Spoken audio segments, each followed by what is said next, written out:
So guys, for today's video is makadto po kita sa San Vicente, Samar. Kay ma-repair kita sa mga bindo na nasira.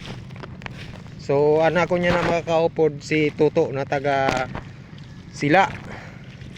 Mga waray upay. Waray iton.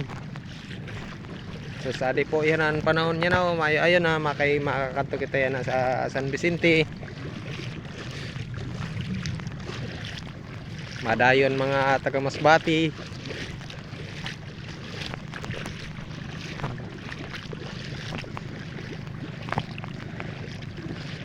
Yay, bagang kadalom. Yan na namon niya na service bago. Wala na sin bubong. Bahala na mga tigahan ng ulo kay init man kayo. To, kadaluman. Oh? Iso. Naprang pa ako dede.